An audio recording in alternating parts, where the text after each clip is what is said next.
Hello students, स्वागत है आपका इस वीडियो में। तो आज की इस वीडियो में हम बात करेंगे जयशंकर प्रसाद जी के जीवन परिचय के बारे में कि आप अपनी बोर्ड एग्जाम की कॉपी में जयशंकर प्रसाद जी का जीवन परिचय किस प्रकार से लिखें ताकि आपको पूरे के पूरे अंक प्राप्त हो सके, और जीवन परिचय कैसे आपको लिखना है, बोर्ड की कॉपी में आपको जीवन परिचय कैसे लिखना है ताकि आपको 5 के 5 नंबर पूरे मिल सकें।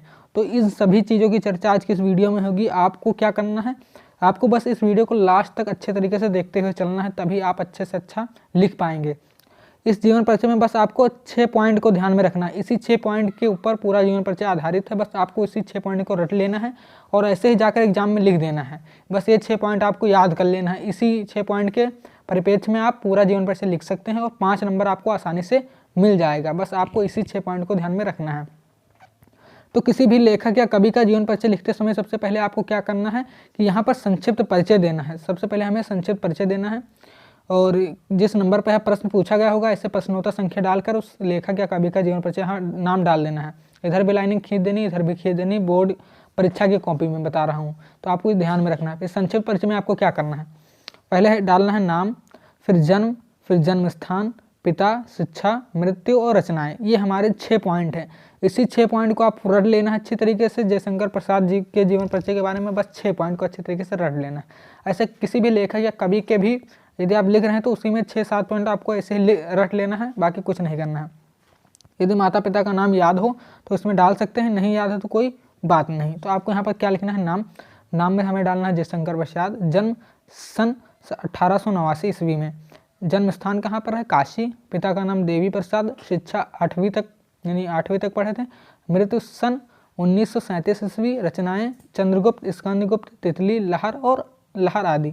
तो ये हमारे रचनाएं होंगी। यदि आप कोई भी जीवन परिचय लिखते हैं तो सबसे पहले आपको संक्षिप्त परिचय दे देना, क्योंकि यहीं से एग्जामिनर देख के आपको नंबर दे देता है। वो ज़्यादा लंबा जांचता नहीं, देखता कि आपने जो हमारा जन्म स्थान है कहाँ है यही देखता है, जन्म कब हुआ ये सन, इसका सन चेक करता है, और कब मृत्यु हुई और रचनाएं देखता है। बस आपको ये इसी को अच्छे तरीके से लिखना है, यानी हमारे रचनाएं न गलत हों, जन्म स्थान न गलत हो, जन्म कहाँ हुआ है और क्या कहते हैं जन्म कब हुआ है ये ना गलत हो। बस आपको ये ध्यान में रखना है। 100% आपको पूरे के पूरे अंक मिलेंगे। बस आपको कोई गलती नहीं करनी है। ऐसे ही आपको संक्षिप्त परिचय डालकर लिखना है।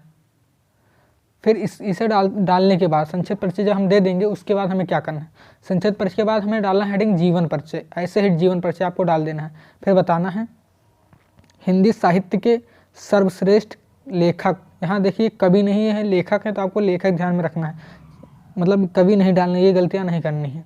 जयशंकर प्रसाद जी का जन्म सन 1889 ईस्वी में काशी में हुआ था। इनके पिताजी का नाम देवी प्रसाद था। प्रसाद जी को हिंदी साहित्य में काफ़ी प्रेम था। इतना आपको बताना है। फिर इसके आगे हमें बताते हुए चलना है। अब हमें बताना है इनके शिक्षा दीक्षा का प्रबंध इनके बड़े भाई शंभुनाथ ने किया। फिर आगे बताना है प्रसाद जी का हिंदी साहित्य में महत्वपूर्ण योगदान है। सन 1937 ईस्वी में हिंदी के महान लेखक प्रसाद जी का देहावसान हो गया। आपको इतना बता देना, यानी हमारा जो जीवन परिचय है वो इतना हो गया। पहले हमें संक्षिप्त परिचय डालना है, फिर जीवन परिचय डालना है। संक्षिप्त परिचय और जीवन परिचय का हमें 3 अंक प्राप्त होगा, यानी जो हम संक्षिप्त परिचय लिखे हैं और जीवन परिचय लिखे हैं इसका 3 नंबर हमें मिलेगा, और 2 नंबर हमें रचनाएं लिखने पर मिलेगा। जब हम रचनाएं अपने लिखेंगे तभी 2 नंबर मिलेगा। तो यहाँ पर हेडिंग डालना है रचनाएँ। तो इसमें लिखना है प्रसाद जी की प्रमुख रचनाएँ निम्नवत हैं। फिर इसमें क्या डालना है, इनका नाटक आपको बता देना है। नाटक में चंद्रगुप्त, स्कंदगुप्त, तितली, और काव्य में झरना, लहर, आंसू आदि। तो यदि आप इसी प्रकार से, यदि जो आपकी बोर्ड एग्जाम की कॉपी मिलेगी उसमें ऐसे ही आपको इधर भी लाइनिंग खींचनी है, इधर भी लाइनिंग खींचनी है, और इसी प्रकार से आपको लिखना है।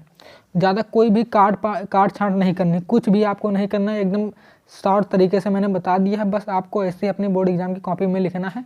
और सबसे पहले आपको क्या करना है, सबसे पहले आपको संक्षिप्त परिचय को अच्छे तरीके से याद कर लेना है।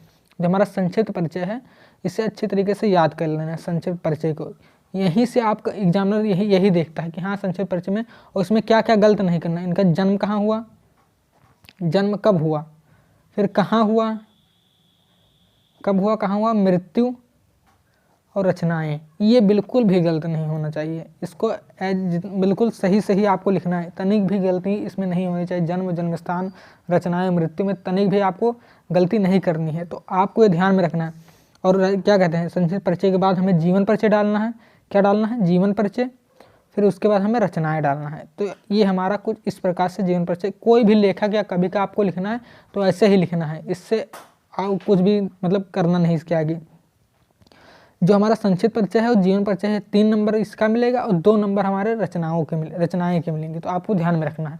तो इसी प्रकार से आप बोर्ड की एग्जाम की कॉपी में लिखेंगे तो आपको 5 के 5 पूरे अंक प्राप्त होंगे, एक भी नंबर नहीं कटेगा। तो आशा करता हूँ कि आपको यह वीडियो पसंद आई होगी। वीडियो पसंद आए तो वीडियो को लाइक कर दीजिए, चैनल पर नए हैं तो सब्सक्राइब कर लीजिए। मिलते हैं अगली वीडियो में, तब तक के लिए जय हिंद।